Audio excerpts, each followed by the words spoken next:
All right, let's take this on. We can speak now to Kamaran Bengsh, who's an MP in the Khaiberpختونخوا province, joins us now from Peshawar. It's extraordinarily tragic pictures that we've been seeing coming out of Pakistan. Have you seen anything like this in your lifetime?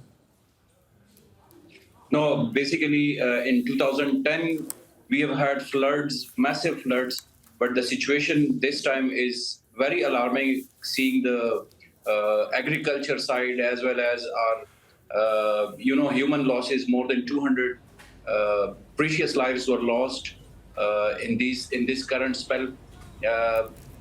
So far, there has been massive damages to the houses. We can safely say that more than 20,000 houses were fully or partially damaged by this calamity this time.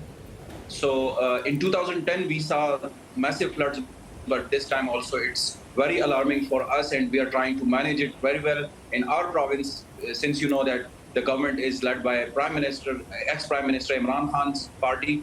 So we have been trying, our rescue centers are trying their best. We have rescued more than 20,000 people who were drowning, and more than 2,000 tourists were rescued. Similarly, we have provided a lot of rescue and relief efforts in 17 districts of Khaiberpختونخوا. We can safely say that we are turning towards the rehabilitation side of the activities, but right now the spell was very massive in Nowshera, Charsata, Sawat, Tank, DI Khan. All these districts were badly affected by this calamity. Right. But we are trying, we have done really well as compared to the other provinces, which are heartfelt sympathies for them, but are with them. But in our province, we can safely say that we are in very much control. Okay, all right. Well, in trying to sort out a disaster of this scale, it is a question of priorities, isn't it? The Prime Minister, he spoke to the media in Baluchistan, and he said that monies obviously will be forthcoming. The question is, how do you direct them? Do you direct them to those whose crops have been destroyed, or direct them to rebuilding roads and infrastructure and into houses and so forth? How do you prioritize in a situation like this?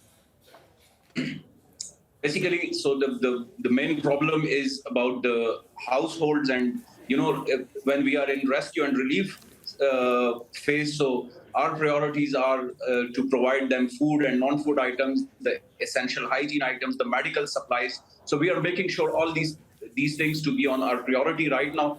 We have allocated, our Chief Minister has allocated more than 3.5 billion rupees so far to Khaiberpختونخوا. In the rehabilitation phase, of course, our first priority will be our people, and we'll be trying to rehabilitate their houses, their households, and later on we'll be prioritizing our roads infrastructure and the bridges and the communication side of our rehabilitation. But our first priority is our people. We will try to rehabilitate their houses and their basic needs, basic facilities that we are committed to.